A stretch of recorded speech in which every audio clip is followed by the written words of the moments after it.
Hello प्यारे बच्चों, कैसे हो आप सब। तो लोन लेके हाजिर हो गया हूं मैं आपके सामने। क्या पूरा complete chapter in 25 minutes, 25 minute में मैं पूरा चैप्टर आपको रिवाइज करा दूंगा। बट ऑब्वियसली मैं आपको क्लियर कर दूं, ये वीडियो उन बच्चों के लिए हेल्पफुल होने वाली है जिनको चैप्टर आता है, जिन्होंने वन शॉट देख लिया है। अब वो लास्ट टाइम पे है कि बस 25 मिनट में सर पूरा चैप्टर फटाक से रिवाइज करा दो।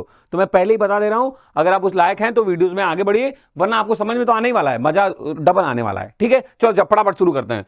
कहता है जो आपका पहला चैप्टर है केमिकल रिएक्शन एंड इक्वेशन, सबसे पहले जानना है केमिकल रिएक्शन का मतलब क्या है। तो कहता है ऐसा कोई भी केमिकल रिएक्शन का मतलब क्या है जहां पे एटम्स का रीअरेंजमेंट हो और क्या हो, एक नया सब्सटेंस बन जाए। मतलब rearrangement of atom takes place by which new substance form, जिसको हम क्या बोलते हैं, प्रोडक्ट। तो उसको बोलते हैं केमिकल रिएक्शन।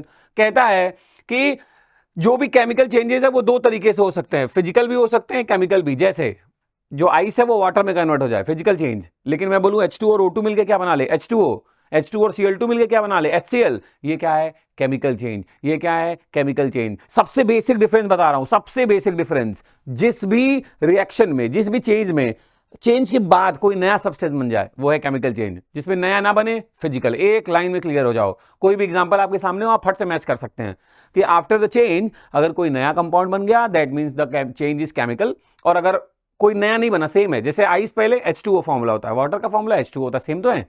लेकिन H2 और O2 अलग थे, बाद में क्या बन गया, H2O। तो ये क्या है, अलग है। तो सिंपल सा फंडा है, फिजिकल और केमिकल चेंज का फंडा। कहता है केमिकल चेंज का मतलब जहां पे कोई नया सब्सटेंस बन जाए। जैसे एग्जांपल देखिए, आयरन ने कॉपर सल्फेट के साथ कंबाइन किया, बन गया फेरस सल्फेट, और साथ में निकल गया Cu। मैं यही एग्जांपल क्यों ले रहा हूं, क्योंकि आपकी बुक में और इंपॉर्टेंट भी है। क्यों, CuSO4 ब्लू कलर का होता है, ध्यान रखिएगा, और FeSO4 ग्रीन कलर का होता है। दैट्स वाई ये ऑब्जर्वेशन के भी यहाँ पे इंपॉर्टेंट रिएक्शन थी। और ये क्या है, आपका केमिकल चेंज। कहता है फिजिकल चेंज का मतलब क्या है सर। फिजिकल चेंज का मतलब, जैसे ये रिएक्शन देखिए, पहले ब्लू कलर का था, बाद में कैसा हो गया, ग्रीन कलर। ये मतलब कितना इंपॉर्टेंट रिएक्शन है, इसीलिए मैंने इसको रखा है। MCQ में पूछा गया है, ऐसा रीजन में पूछा गया है, तो आप ये रिएक्शन को ध्यान रखिएगा। अच्छा, अगली बात पे आते हैं। फिजिकल चेंज का मतलब क्या कहता है, मतलब कहता है कि जहां कोई नया कंपाउंड ना बने, क्या हो, कलर में चेंज हो, स्टेट में चेंज हो, बट कोई नया सब्सटेंस फॉर्म ना हो, उस चेंज को बोलते हैं फिजिकल चेंज। जैसे आइस चेंज इनटू वाटर। ये बात हो गई आपके फिजिकल और केमिकल चेंजेस की। इंपॉर्टेंट रिएक्शन Fe+CuSO4, प्लीज ध्यान रखेंगे।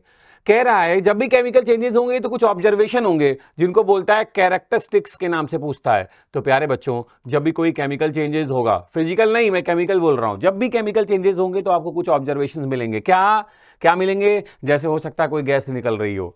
आप सोच के देखिए, बहुत सारी रिएक्शन आपके सामने है ना। मैंने बोला ना, आप वन शॉट पढ़ के बैठे हो, आपके लिए देखिए कितना एकदम सहूलियत। 20-25 मिनट में पूरा चैप्टर आपको समझ में आ जाएगा। कह रहा है जब भी केमिकल रिएक्शन होगा प्यारे बच्चों, गैस का एवोल्यूशन हो सकता है, टेम्परेचर में चेंज हो सकता है, फॉर्मेशन ऑफ प्रेसिपिटेट हो सकता है, चेंज इन कलर हो सकता है, चेंज इन स्टेट हो सकता है। जल्दी जल्दी जल्दी पकड़ते हैं। इवोल्यूशन ऑफ गैस, जैसे यार C+O2 CO2 गैस बना, इवोल्यूशन ऑफ गैस हुआ। चेंज इन टेम्परेचर, आपकी रिएक्शन हो रही है, एक्सो भी हो सकती है, इंडो भी हो सकती है। जैसे CaO लिया, क्विक लाइन, वाटर के साथ डिसॉल्व किया, बन गया CaOH का ट्वाइस। CaO लिया, डिसॉल्व किया H2O के साथ, बन गया CaOH का ट्वाइस। और यही रिएक्शन क्यों लिया, फिर से इंपॉर्टेंट है, आपकी बुक में भी है, क्योंकि ये एक्सोथर्मिक रिएक्शन है। जिस कंटेनर में रिएक्शन हो रहा है वो टेम्परेचर हॉट हो जाता है। तो ये किसका एग्जांपल है, एक्सोथर्मिक। तो चेंज इन टेम्परेचर भी हुआ। कह रहा formation of precipitate, precipitate formation की बड़ी इंपॉर्टेंट रिएक्शन है, आगे मैंने रखी है आपके लिए आने वाली, डोंट वरी। प्रेसिपिटेट मतलब insoluble solid present in solution. Come on, insoluble solid present in solution, उसको बोलते हैं प्रेसिपिटेट। और कह रहा है कलर में चेंज हो सकता है, जैसे अभी एग्जांपल दिया था केमिकल चेंज का, पहले भाई ग्रीन था, बाद में क्या हो गया, ब्लू। पहले भाई ब्लू था, बाद में क्या हो गया, ग्रीन। मतलब कलर में चेंजेस आपको दिखेगा, आप समझ लेना चेंज इन कलर, ये भी कैरेक्टरिस्टिक्स है केमिकल रिएक्शन का। और कहता चेंज इन स्टेट, तो ऑब्वियसली H2 क्या है, गैस, O2 क्या है, गैस। भाई लोग गले मिल गए, बन गया H2O, क्या है, लिक्विड। तो ये है क्या, characteristics of the chemical reaction. ध्यान रखिएगा, एग्जांपल्स पूछे जाते हैं, पहचानने के लिए देता है आपसे। ठीक है, अब कह रहा है केमिकल रिएक्शन का मतलब पहले ही बता चुका हूं। केमिकल रिएक्शन का मतलब क्या, जहां पे एटम्स का रीअरेंजमेंट हो, कुछ नया बन जाए। कुछ नया बनने के लिए क्या होगा, रिएक्टेंट ट्रांसफॉर्म होगा इनटू प्रोडक्ट। कब, जब उसका बॉन्ड टूटेगा तब। तो बताने के लिए सिर्फ ये समझा रहा हूं कि जब केमिकल रिएक्शन में होती है तो कुछ बॉन्ड टूटते हैं और कुछ बॉन्ड बनते भी हैं। अब बात करते हैं कौन कौन सी केमिकल रिएक्शन है जो हमें पढ़नी है, फटाक से देखें। हमें बात करनी है कॉम्बिनेशन, मतलब A+B मिलके बन गए AB। पहचानने का तरीका, ऐसी केमिकल रिएक्शन जिसमें सिर्फ एक प्रोडक्ट हो, रिएक्टेंट हजार हो कोई फर्क नहीं पड़ता, प्रोडक्ट सिर्फ एक हो, ये पहचान लेना कॉम्बिनेशन है। कहता है डीकॉम्पोजिशन, मतलब जहां रिएक्टेंट सिर्फ एक हो, टूटने के बाद वो ढेर सारा कुछ बनाता हो, कोई फर्क नहीं पड़ता। ठीक, पहचानो, कॉम्बिनेशन में सिर्फ एक प्रोडक्ट होगा, डीकंपोजिशन में सिर्फ एक रिएक्टेंट होगा, सिंगल डिस्प्लेसमेंट और डबल डिस्प्लेसमेंट में क्या होगा, A plus B give C plus D. मतलब समझो मैं क्या बोलना चाह रहा हूं, मैं कह रहा हूं सिंगल डिस्प्लेसमेंट हो या डबल डिस्प्लेसमेंट हो, दोनों में आपको दो रिएक्टेंट दिखेंगे और दो प्रोडक्ट दिखेंगे। तो सर हम डिफरेंशिएट कैसे करेंगे? बड़ा सिंपल है दोस्त। सिंपल डिस्प्लेसमेंट रिएक्शन में जो दोनों रिएक्टेंट होंगे उनमें से एक क्या होगा? एलिमेंट। एक क्या होगा? कंपाउंड। लेकिन डबल में दोनों ही क्या होंगे? कंपाउंड। आप ऐसे डिफरेंशिएट करेंगे। कम ऑन, कॉम्बिनेशन एक प्रोडक्ट, डीकंपोजिशन एक रिएक्टेंट। सिंपल डिस्प्लेसमेंट और डबल डिस्प्लेसमेंट में सर दोनों में दो रिएक्टेंट होंगे, दो प्रोडक्ट होंगे। कैसे पहचानेंगे? अगर सिंपल डिस्प्लेसमेंट है तो दोनों रिएक्टेंट में से एक होगा एलिमेंट, एक होगा कंपाउंड, और अगर डबल डिस्प्लेसमेंट है तो दोनों ही क्या होंगे? कंपाउंड। रिडॉक्स मतलब क्या? ऐसी केमिकल रिएक्शन जहां ऑक्सीडेशन भी हो रहा है और रिडक्शन भी हो रहा है, उसको बोलते हैं रिडॉक्स रिएक्शन। एक्सोथर्मिक और इंडोथर्मिक, एक्सो मतलब आउट, ऐसी केमिकल रिएक्शन जहां हीट बाहर निकल रही है, एक्सोथर्मिक। इंडोथर्मिक ऐसी केमिकल रिएक्शन जहां हीट चाहिए। प्रेसिपिटेशन ऐसी केमिकल रिएक्शन जहां प्रेसिपिटेट बने। नाम में लिखा है भाई, नाम में लिखा है, टेंशन मत लो। प्रेसिपिटेट मतलब अभी बोला था sir, insoluble solid present in solution. और न्यूट्रलाइजेशन वेरी इंपॉर्टेंट, जब एसिड और बेस गले मिलते हैं बनता है सॉल्ट एंड वाटर, रिएक्शन कहलाती है न्यूट्रलाइजेशन। कम ऑन, फिर से। कॉम्बिनेशन कैसे पहचाने? जब भाई लोग एक से ज्यादा कंबाइंड हो, एक ही प्रोडक्ट बने। पहचानने का तरीका पूछता है बोर्ड एग्जाम्स में कि आप पहचानिए इसमें से किस टाइप की रिएक्शन है। तो किसी भी केमिकल रिएक्शन में एक ही प्रोडक्ट बन रहा है, कॉम्बिनेशन। एक ही रिएक्टेंट दिख रहा है, डीकंपोजिशन। दो रिएक्टेंट दो प्रोडक्ट दिख रहे हैं, तो अगर दोनों रिएक्टेंट कंपाउंड है तो डबल डिस्प्लेसमेंट, एक एलिमेंट है एक कंपाउंड है तो सिंपल डिस्प्लेसमेंट। इन चारों में से नहीं है, रिडॉक्स मार देना, अपने आप सही हो जाएगा। मतलब जहां रिडक्शन और ऑक्सीडेशन दोनों हो रहे हो, जहां प्रोडक्ट में साथ में लिखा हो हीट, एक्सोथर्मिक। जहां माइनस में हीट लिखा, प्रोडक्ट के साथ माइनस में लिखा हो हीट, या रिएक्टेंट साइड में लिखा हो प्लस करके हीट, इंडोथर्मिक। जहां प्रेसिपिटेट बने, मतलब जो भी प्रोडक्ट बन रहा है उसके ऐसे एरो बना हो, आप समझ लेना ये प्रेसिपिटेट का सिंबल है, समझ लेना प्रेसिपिटेशन रिएक्शन। और एसिड और बेस गले मिल रहे हो तो न्यूट्रलाइजेशन, सिंपल। एसिड और बेस मिलेंगे, बनाएंगे सॉल्ट एंड वाटर। चलो एक एक की बैंड बजाते हैं फटाक से, कुछ इंपॉर्टेंट एग्जांपल लेके। सबसे पहले क्या, उससे पहले कह रहा है केमिकल रिएक्शन, वर्ड इक्वेशन और मॉलिक्यूलर इक्वेशन का मतलब क्या है। कह रहा है जब किसी केमिकल रिएक्शन को कैसे लिख दें? वर्ड के फॉर्म में। देखो, सोडियम प्लस क्लोरीन बन गया सोडियम क्लोराइड, वर्ड इक्वेशन। हमने क्या किया? किसी को सिंबल के फॉर्म में लिख दिया, है ना, सोडियम Na लिख दिया, ना कि SODIUM, Na लिख दिया। अब मैंने क्या किया? उस सोडियम का सिंबल यूज कर लिया। तो कहता है जब हम सिंबल के फॉर्म में लिखना स्टार्ट कर देते हैं तो उसी को हम क्या बोलते हैं? Molecular equation. क्या बोलते हैं? सिंबल के फॉर्म में जब केमिकल रिएक्शन को लिख दोगे तो वही क्या कहलाती है? Molecular equation. वैलेंसी क्या होती है? इंपॉर्टेंट था इसलिए यहां ऐड कर दिया। वैलेंसी का मतलब है मैं एक एटम हूं, मेरे को स्टेबल होना है, उसके लिए मैं जितना इलेक्ट्रॉन लूज करूं, जितना इलेक्ट्रॉन गेन करूं या जितना शेयर करूं टू गेट स्टेबल, वही मेरी वैलेंसी है। मॉडर्न डिफिनीशन है ये, पुरानी थी hydrogen combined capacity, oxygen combined capacity, outermost electron, ये सब हटाओ। लेटेस्ट डिफिनीशन क्या कहती है? The number of electron lose gain और shared by the element to get stable, उसी को बोलते हैं वैलेंसी। और देखिए रिप्रेजेंटेशन कर दिया मैंने। केमिकल इक्वेशन को लिखते हैं तो हम क्या करते हैं? कुछ बातें ध्यान रख लो। देखो, रिएक्टेंट को हमेशा कहाँ लिखते हैं? अपनी तरफ से देखो, रिएक्टेंट को हमेशा कहाँ लिखते हैं? बाएं साइड। प्रोडक्ट को हमेशा कहाँ लिखते हैं? दाएं साइड। बीच में क्या होता है? एरो, जो बताता है direction of reaction. Reactant, product, सबकी स्टेट को रिप्रेजेंट करने के लिए S मतलब सॉलिड, L मतलब लिक्विड, G मतलब गैस, AQ मतलब एक्वस। डाउनवर्ड एरो मतलब प्रेसिपिटेशन, अपवर्ड एरो मतलब गैस, मतलब ये गैस का फॉर्मेशन है ना, वो प्रेसिपिटेट का फॉर्मेशन है, सिंबल है। तो आप बड़ा सिंपल है, केमिकल रिएक्शन को लिख सकते हैं। तो केमिकल रिएक्शन को वर्ड में लिखा, like sodium SODIUM plus chlorine CHLORINE, that means word equation. Symbol में लिख दिया Na plus Cl2 gives two NaCl। मतलब अब ये क्या है? मॉलिक्यूलर इक्वेशन है। क्या है? मॉलिक्यूलर इक्वेशन है। और इक्वेशन लिखते समय कुछ बेसिक बातों का ध्यान रखना है जो मैं आपको बोल रहा था। जैसे देखिए ना, रिएक्टेंट इस साइड लिखा है, लेफ्ट आपके, ये राइट साइड, बीच में क्या लिखा है? डायरेक्शन ऑफ रिएक्शन, जो हमें बताता है किधर से किधर जा रहे हैं। इधर पे क्या लिखे हैं ब्रैकेट में? सबके स्टेट, कौन सॉलिड है, कौन लिक्विड है, कौन एक्वस है, ये सारी बातें आपके लिखी हुई हैं। तो केमिकल रिएक्शन लिखते समय हमें इन बातों का ध्यान रखना होता है। ये सिंबलाइज मैंने पहले ही आपको बता दिया, आप फटाक से देख लीजिए कि किसके लिए कौन सा सिंबल यूज करते हैं। अब बात करते हैं, केमिकल रिएक्शन लिख तो दिया, लेकिन सर बैलेंस करने का क्या मतलब होता है? तो बड़ा सिंपल सा फंडा है मेरे लाल। कहता है एक है लॉ ऑफ कंजर्वेशन ऑफ मास, जिसको दिया था किसने? फादर ऑफ केमिस्ट्री एंटोनी लेवाइजर ने। भाई साहब ने बोला कि अगर कोई केमिकल रिएक्शन हो रही है तो उसमें जो टोटल मास ऑफ रिएक्टेंट है वो टोटल मास ऑफ प्रोडक्ट के बराबर होना चाहिए। और ये तभी बराबर हो सकता है जो जितने भी एलिमेंट इस साइड हैं उनका नंबर इस साइड जो प्रेजेंट है उनके नंबर से बराबर हो जाए। मतलब इधर 5 हाइड्रोजन है इधर भी हो, इधर 2 ऑक्सीजन है इधर भी हो, इधर 4 कार्बन है इधर भी हो, इधर 1 सोडियम है इधर भी हो। मतलब जो डिफरेंट एलिमेंट्स हैं in reactant and product side उनके नंबर बराबर हो जाए, मतलब रिएक्शन बैलेंस। क्योंकि नंबर बराबर तो मास बराबर, मतलब लॉ ऑफ कंजर्वेशन मास को सेटिस्फाई कर दिया, मतलब केमिस्ट्री के पापा की बात मान ली, लो भैया डन हो गया काम। तो कह रहा है बैलेंसिंग करने का मतलब होता है कि हम केमिकल रिएक्शन में लॉ ऑफ कंजर्वेशन ऑफ मास को सेटिस्फाई करें, गिवन बाय लेवाइजर। स्टेटमेंट कहता है energy neither be created not be destroyed, only change one से अनदर, एक फॉर्म से दूसरे फॉर्म में चेंज होता है। इसी को केमिस्ट्री में आए थोड़ा बढ़िया तरीके से बोल दें तो कहता है किसी भी केमिकल रिएक्शन में total mass of the reactant किसके इक्वल होना चाहिए, total mass of the product.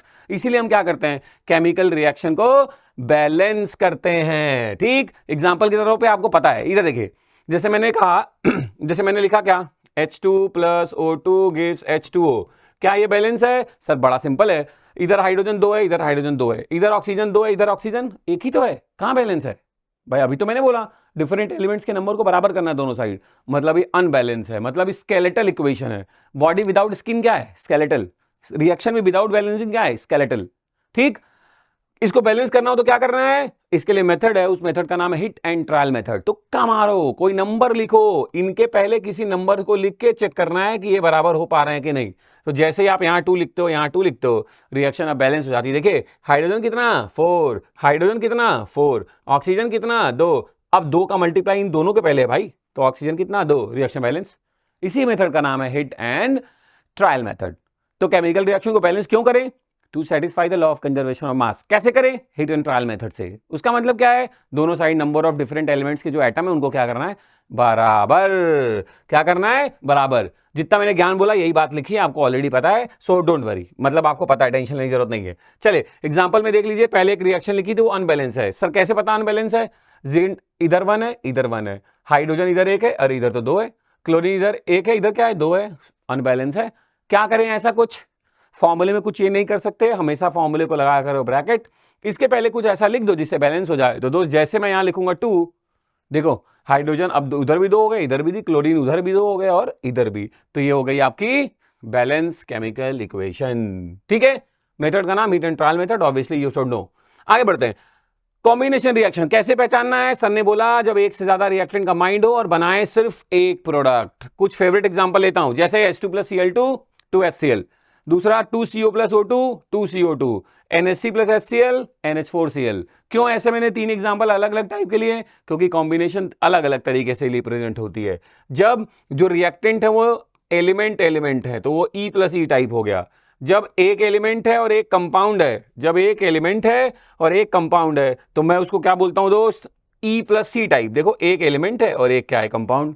और जब दोनों कंबाइंड होने वाले दोनों ही क्या है, कंपाउंड, तो मैं उसको बोलता हूं C + C टाइप। ये कॉम्बिनेशन के टाइप्स हैं, लेकिन इन सब में एक बात फिक्स है कि कॉम्बिनेशन में हमेशा एक ही प्रोडक्ट बनेगा, किसी भी टाइप का हो। ये देखो एक ही प्रोडक्ट बना HCl, एक ही प्रोडक्ट बना CO2, एक ही प्रोडक्ट बना NH4Cl। डोंट बी कंफ्यूज कि एक ही मतलब एक मोल बोल रहे हैं, नहीं, जो बन रहा है कंपाउंड उसका नाम बोल रहा हूं कि एक ही कंपाउंड बनेगा बस।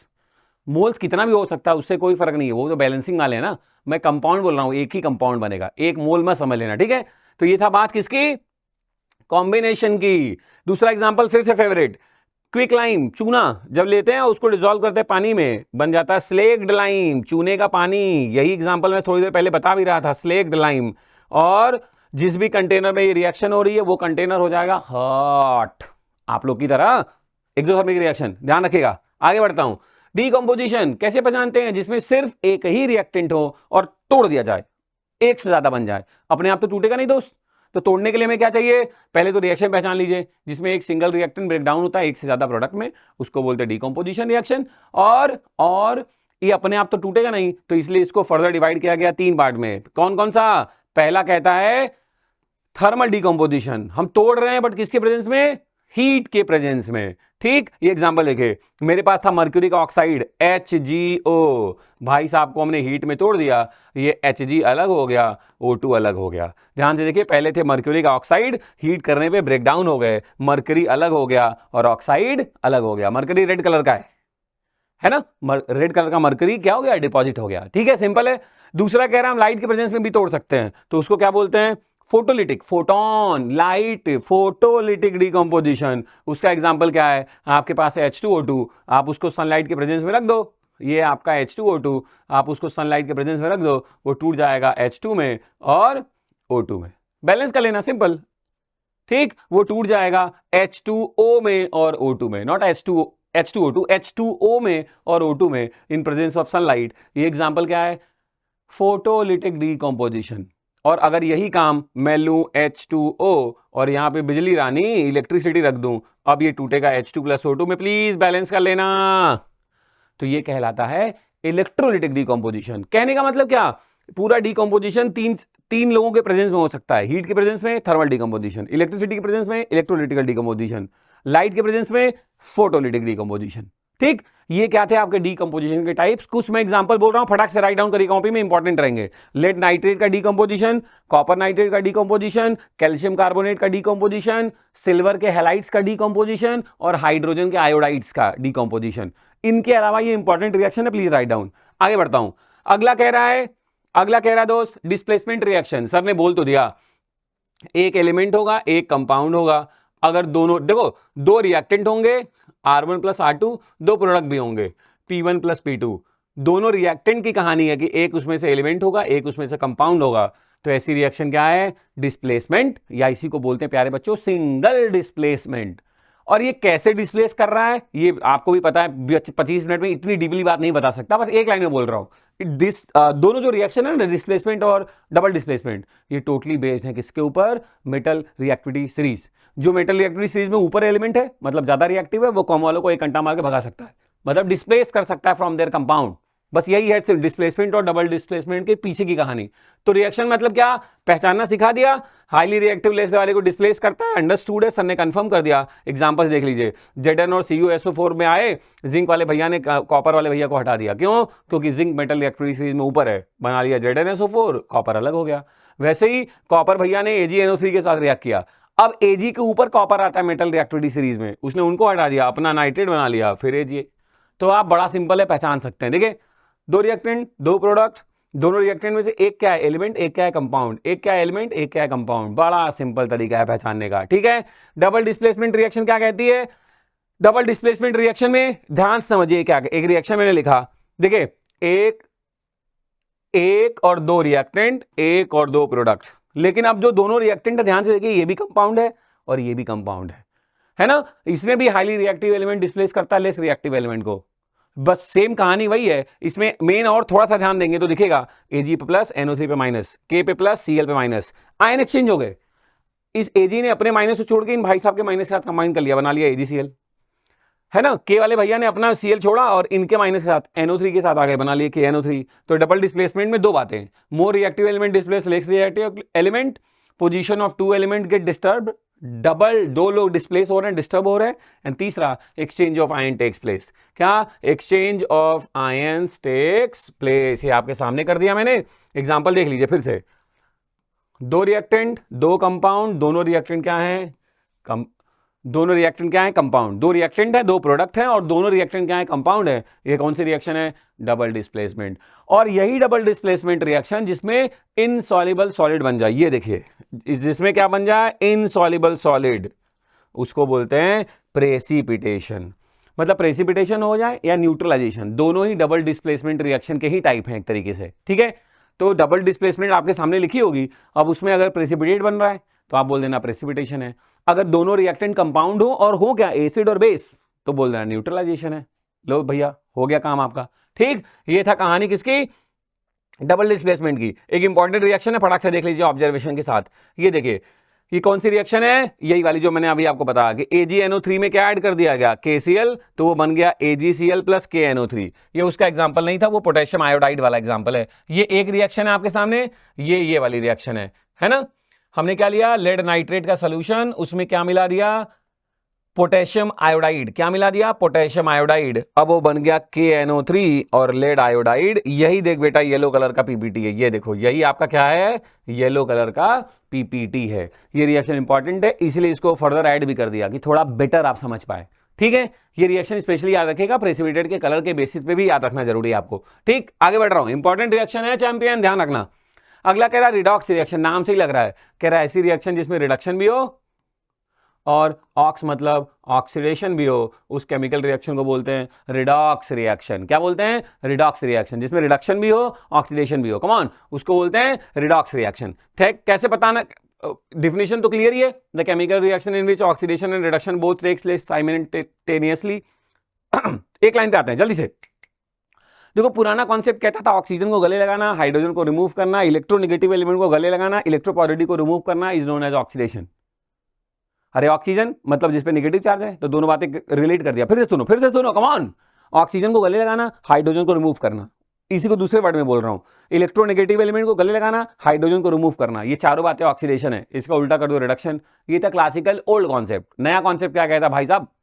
ऑक्सीजन का लॉस, इलेक्ट्रॉन का लॉस कर दो ऑक्सीडेशन, इलेक्ट्रॉन गेन कर लो रिडक्शन। तो gain of electron is oxidation और lose of electron, gain of electron is reduction and loss of electron is oxidation. Done है, सिंपल है, बात मेरी समझ रहे होगे। अब मेन बात पे फोकस करते हैं। अगर मेरा ऑक्सीडेशन होगा तो मैं इलेक्ट्रॉन लूज करूंगा, वही इलेक्ट्रॉन कोई दूसरा गेन करेगा, उसका रिडक्शन हो जाएगा। तो मैं भाई के लिए कैसा काम किया? Reducing agent. कैसा काम किया? रिड्यूसिंग। Focus focus focus. मेरा ऑक्सीडेशन होगा तो मैं दूसरे के लिए बिहेव करूंगा रिड्यूसिंग एजेंट, मेरा रिडक्शन होगा तो मैं दूसरे के लिए बिहेव करूंगा ऑक्सीडाइजिंग एजेंट। यही बातें आपके सामने लिखी हैं पीछे वन शॉट में। अगर आपने देखा है तो आपको देखा होगा, उसमें सर ने दो इंपॉर्टेंट रिएक्शन, उसमें oxidation, reduction, oxidising agent, reducing agent सब समझाया हुआ है ना? ठीक है, चलिए इधर ध्यान से सुनिए, एग्जांपल पकड़ते हैं। ये कुछ एग्जांपल्स हैं, Fe plus CuSO4, FeSO4 plus Cu, और कलर का ऑब्जर्वेशन देख लीजिए। इसमें Fe वाले भैया पहले क्या थे? 0, बाद में हो गए +2 ऑक्सीडेशन। और अगर इनका ऑक्सीडेशन हो रहा है तो बिहेव कैसे करेंगे? Reducing agent. CuSO4 वाले भैया पहले 2 हैं, बाद में क्या हो गए? 0। 2 से 0 कम कम कम मतलब रिडक्शन, और जिनका रिडक्शन होगा वो कैसे बिहेव करेंगे? Oxidising agent. ये मेरे लाल देखो, मैं फिर से बोलते रहा हूं तुम्हें, तुम लोग चैंपियन हो, सुपरस्टार हो और इस क्लास में बैठे हो, इसका मतलब तुम्हें आइडिया है ऑक्सीडेशन, रिडक्शन, रिड्यूसिंग, ऑक्सीडाइजिंग। मैं बस तुम्हारे उस पूरे चैप्टर को 20 से 25 मिनट में आपके सामने रख देने वाला हूं कि तुम्हारा कॉन्फिडेंस बूस्ट कर जाएगा। अरे यार सब आता है ना? तो अगर तुम्हें लगता है अरे मेरे को तो नहीं पता कैसे ऑक्सीडेशन होता है, तो दोस्त ऑब्वियसली तुम गलत वीडियो में हो, है ना? आप समझो, ये लास्ट टाइम रिवीजन के लिए फट से 20 मिनट में पूरा चैप्टर रिवाइज हो जाए। पहले अगर आपको नहीं पता ऑक्सीडेशन रिडक्शन, वन शॉट में जाइए, वहां समझाया है। और बेटर समझना है, आप जाइए डिटेल वीडियो में जाइए, वहां समझाया पूरा बकायदे। यार क्या बात कर रहे हो, वहां बोझो। चलो जरा, जैसे मैंने यहां किया वही सेम इनके साथ भी है। पहले Zn+2 था, बाद में हो गया 0, भैया का क्या हो गया? रिडक्शन। और अगर रिडक्शन हुआ तो कौन सा एजेंट? Oxidising agent. पहले C0 था, बाद में क्या हो गया? +2 हो गया क्या? ऑक्सीडेशन। तो कैसा एजेंट? Reducing agent. ठीक, 2 एग्जांपल दिया, ध्यान रखिएगा प्लीज। कह रहा है इंडोथर्मिक और एक्सोथर्मिक रिएक्शन आप अच्छे जानते हो, जिसमें हीट रिलीज हो, मतलब प्रोडक्ट के साथ प्लस करके हीट लिखा हो एक्सोथर्मिक, और जहां प्रोडक्ट के साथ माइनस में हीट लिखा हो या रिएक्टेंट में ही प्लस करके हीट लिख दिया गया हो, उसको बोलते हैं एंडोथर्मिक रिएक्शन। ये एक्सोथर्मिक के कुछ एग्जांपल्स हैं, ध्यान से देख लीजिए। Al + Fe2O3, इसको बोलते हैं थर्माइट प्रोसेस, ध्यान रखिएगा, थर्माइट प्रोसेस। रेलवे ट्रैक जब टूट जाता है ना, उसको वेल्ड करने के काम में आता है। तो ये आपकी हो गई थर्माइट वाली रिएक्शन। और ये तो कंबस्शन है, किसी भी कंपाउंड को जब ऑक्सीजन के प्रेजेंस में जला दो, जलाओगे तो हीट तो निकलेगा ना, तो ये तो कंबस्शन है दोस्त। ठीक है, तो ये सब रिएक्शन किसके एग्जांपल हैं? एक्सोथर्मिक के। और एंडोथर्मिक का रिएक्शन का एग्जांपल क्या है? ये इसको देख के किसकी याद आई? सर फोटोसिंथेसिस की याद आई। किसकी? फोटोसिंथेसिस। याद करो, आप बोलते हो जो प्लांट्स हैं वो सनलाइट की प्रेजेंस में खाना बनाते हैं, मतलब हीट चाहिए रिएक्शन होने के लिए, मतलब एंडोथर्मिक। तो ध्यान रखिएगा, फोटोसिंथेसिस क्या है? एंडोथर्मिक। रिस्पिरेशन क्या है? एक्सोथर्मिक। और बाकी मैंने 2 एग्जांपल और लिखे हैं, तो वो किसके नाम है वो मैंने लिख दिया आपके हिंट के लिए, तो आपके लिए और बेटर हो जाएगा। ठीक है, आपने बोला ठीक है सर। अब हमें पढ़ना है effect of oxidation in everyday life. तो सबसे पहला जो कहानी है हमारी अभी की, वो है कोरोजन। कोरोजन का मतलब क्या है? आपने कोई मेटल को बाहर रख दिया, एयर के प्रेजेंस में, मॉइस्चर के प्रेजेंस में, वाटर के प्रेजेंस में, एसिड के प्रेजेंस में, भाई अपना क्या हो जाए? डिग्रेड। डिस्टर्ब, ग्रेड, क्वालिटी, उसकी क्वालिटी खराब हो जाए, डिग्रेड हो जाए, उसी को बोलते हैं कोरोजन। और वही कोरोजन अगर आयरन का हो रहा हो, किसी और मेटल का है तो कोरोजन, वही सेम प्रोसेस आयरन के लिए हो रही हो, तो उसके लिए एक और अच्छा नाम दे दिया गया, that is rusting. That is rusting. Definition बोल दे रहा हूं, सुन लीजिए। क्या? Oxidation of metal in presence of air, moisture, water and acid is known as and gradually decrease the quality of the metal, उसी को बोलते हैं corrosion। और in case of iron, अगर यही ऑक्सीडेशन आयरन का हो रहा हो तो हम क्या बोल देते हैं? रस्टिंग। देखो, कॉपर का हो रहा है तो corrosion बोल रहा हूं, सिल्वर का हो रहा है तो एजी बोल रहा हूं सर, यही एग्जांपल क्यों लिया, वेरी इंपॉर्टेंट है भाई इसलिए लिया। रस का फॉर्मूला देख लो, Fe2O3.X H2O, ये रस का फॉर्मूला है। ये सवाल क्यों है कि कॉपर के जो बर्तन होते हैं, पॉट होते हैं, ऑब्स्टेकल होते हैं, टैप होते हैं, वो ग्रीन कलर के क्यों हो जाते हैं, क्योंकि एयर में प्रेजेंट है CO2 भाई, उसके साथ मिलकर बना लेता है ये कॉपर का कार्बोनेट, ग्रीन कलर का, ध्यान रखना है। वैसे ही कहता है जो सिल्वर के ऑर्नामेंट्स हैं वो ब्लैक क्यों हो जाते हैं, क्योंकि एटमॉस्फेयर में क्या प्रेजेंट है, एयर, उसमें क्या प्रेजेंट है, हाइड्रोजन सल्फाइड गैस, भाई लोग फिर गले मिलते हैं, बन जाता है सल्फाइड और क्या हो जाते हैं, ब्लैक कलर के। इसीलिए तीनों एग्जाम्पल रखा है, वेरी इंपॉर्टेंट, MCQ के लिए भी, एसेशन रीजन के लिए भी, गिव रीजन में भी, ठीक, याद रहेगा। अब सवाल ये कि सर हो तो गया, रोके कैसे, तो भैया आप ऑयलिंग कर दो, ग्रीजिंग कर दो, पेंटिंग कर दो, इलेक्ट्रोप्लेटिंग कर दो, गैल्वेनाइजेशन कर दो। कम ऑन बोलो मेरे साथ, ऑयलिंग कर दो, ग्रीजिंग कर दो, पेंटिंग कर दो, इलेक्ट्रोप्लेटिंग कर दो, गैल्वेनाइजेशन कर दो, हो गया, रोक दिया आपने। इन सभी से आप कोरोजन और रस्टिंग को प्रिवेंट कर सकते हैं। दूसरा क्या है, रेंसिडिटी, जितने भी ऑयली एंड फैटी फूड्स हैं, जिसमें भी वेजिटेबल ऑयल का यूज हुआ है फ्राई करने में और बनाने में, वो सब अगर लॉन्ग टाइम तक रख दो तो क्या हो जाएंगे, खराब। क्यों, क्योंकि इसमें जो ऑयल है उसका ऑक्सीडेशन हो जाएगा, और ऑक्सीडेशन होने के बाद क्या होगा, उसमें से गंदी सी स्मेल आने लगेगी, टेस्ट खराब हो जाएगा, इसी को बोलते हैं रेंसिडिटी। क्या क्या क्या भैया, कह रहा है oxidation of oily and fatty foods in presence of air, moisture, water, इसी को हम क्या बोलते हैं, रेंसिडिटी। चिप्स का पैकेट 6 महीने चलता है, क्यों, वरना उसके बाद खराब हो जाएगा। वो भी 6 महीने चला, क्यों, उसके अंदर भरा हुआ है कुछ, मैं आगे बात कर रहा हूं। खाना आप देखो गर्मियों में जल्दी खराब हो जाता है, क्यों, ऑयली फैटी फूड स्पेशली, क्यों, रेंसिडिटी हो जाती है। तो ध्यान से सुनिए, कह रहा है ऑयली एंड फैटी फूड्स का क्या, ऑक्सीडेशन हो जाना in presence of air, moisture and water, उसी को हम क्या बोलते हैं, रेंसिडिटी। और प्रॉब्लम यह है कि कैसे रोकें, तो कह रहा है एयर टाइट डिब्बे में रख दीजिए, रेफ्रिजरेटर में रख दीजिए, चिप्स के पैकेट में नाइट्रोजन भरा है, देखिए पैकिंग विथ नाइट्रोजन कर दीजिए। खराब तो ऑक्सीजन के प्रेजेंस में होगा ना, नाइट्रोजन के साथ रख दो, नहीं होगा। फिर कह रहा है फ्रिज में, तो बता ही दिया मैंने, और कह रहा है कि आप देखना जो भी पैकेज फूड होते हैं ना, अचार के डिब्बे होते हैं, बटर वाला होता है, सब में एंटीऑक्सीडेंट ऐड होता है, एंटीऑक्सीडेंट, कम ऑन, एंटी मतलब दुश्मन, ऑक्सीडेंट मतलब ऑक्सीडेशन का।